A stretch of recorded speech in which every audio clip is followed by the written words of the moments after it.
Et dans notre rendez-vous, bonjour Monsieur le maire. Notre invité c'est Gérald Martinez, maire de Saint-Léger-les-Mélèzes, une station dans les Hautes-Alpes. Bonjour Monsieur le maire. Bonjour madame, bonjour et bonjour aux auditeurs. Merci d'être avec nous ce matin. Alors je crois savoir que vous vouliez pousser un petit coup de gueule ce matin contre la flambée du prix de l'électricité. Oui, alors on me rappelle que vous appelez madame Laurence Garcia. Oui c'est ça, exactement. Enchanté. Enchanté. Voilà, mais écoutez, en tout cas, au départ, je vais souhaiter quand même de bonnes fêtes à tous vos auditeurs, toutes vos auditrices. Merci. Voilà, ainsi qu'à vous-même. Parce que je pense que dans la période actuelle, il faut profiter un petit peu des moments de convivialité que l'on peut vivre. Ça fait du bien et ça fait chaud au cœur un peu de pouvoir. Convivialité, mais ce matin, vous êtes un peu chafouin, on va dire, pour pas dire plus. La flambée du prix de l'électricité, ça vous inquiète fortement, notamment chez vous, c'est particulièrement compliqué en montagne. Hein. Oui. Vous savez qu'il y a l'ouverture à la concurrence donc qui a été effective à partir de janvier 2022. Là. Oui. Et donc on a eu de grosses difficultés à pouvoir signer avec des opérateurs.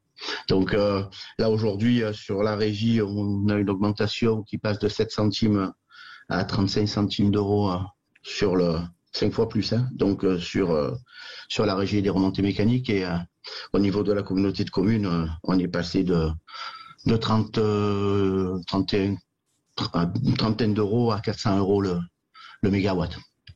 Oui. Donc c'est ingérable et impossible à supporter. Je ne comprends pas comment ça peut arriver, ce genre de choses. On ne sera pas coupé au niveau de la communauté de communes au 1er janvier puisqu'on n'avait pas d'opérateur, mais là donc du coup EDF joue le jeu oui, parce qu'il y avait des menaces, il y avait des menaces de coupure en janvier. On n'avait plus d'opérateur du tout à partir du 1er janvier, donc c'était assez compliqué, mais par contre on va être obligé de fermer certaines de nos activités, serait-ce que le centre aquatique et peut-être d'autres activités. Oui. Ouais, et sachant que forcément ça allait retomber pour la commune, ce sont des activités économiques en moins, quoi. Alors moi je suis pas touché commune, j'avais pas à renouveler cette année, c'est la communauté de communes, je suis vice-président à la communauté de communes du Charleroi de Godemar, chargé de l'environnement, donc c'est des difficultés que l'on n'avait pas anticipé. Si on avait anticipé des augmentations de tarifaires de 16 à 20%, quoi, je veux dire, voilà. Bon, une fois quand vous faites 20% d'augmentation, c'est déjà conséquent, mais là c'est plus 20%. Hein. C'est 500% d'un côté et pratiquement 1000% de l'autre, quoi. Je veux dire, c'est ingérable. C'est ingérable. Vous avez pas des pistes du coup, Gérald Martinez, pour justement diminuer l'énergie autrement ou la consommer autrement, ou c'est compliqué? Je vous dirais sincèrement que dans la mesure où on aurait anticipé et le travail en aval se serait fait pour nous expliquer ce qui allait se passer, peut-être qu'on aurait réfléchi différemment. Oui. Là aujourd'hui, on nous a demandé d'arrêter le gasoil, entre guillemets, le chauffage, voilà. On nous oriente sur l'électricité. On nous dit que le gaz, il faut l'arrêter aussi.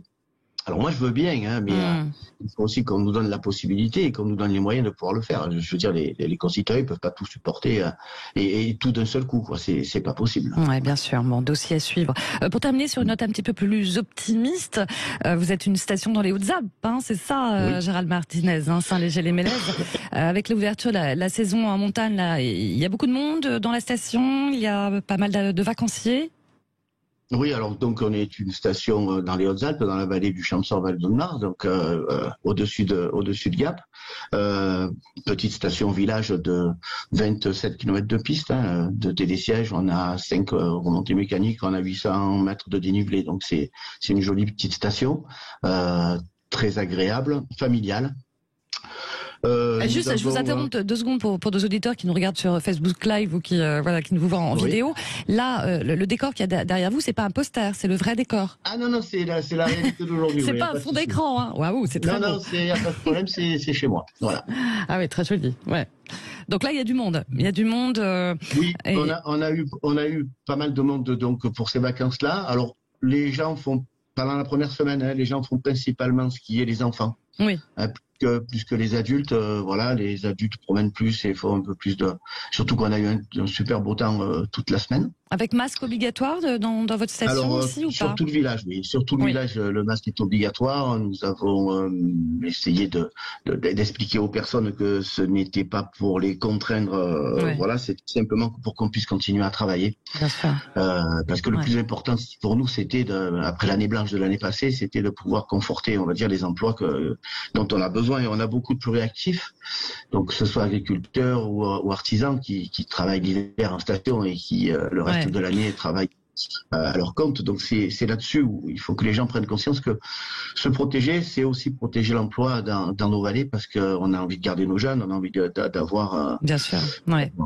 Le message est bien passé. En tout cas, on vous souhaite une belle journée dans votre région qui est très très jolie. On regarde ça à l'écran. Gérald Martinez, belle journée à vous du côté de Saint-Léger-les-Mélèzes. Merci.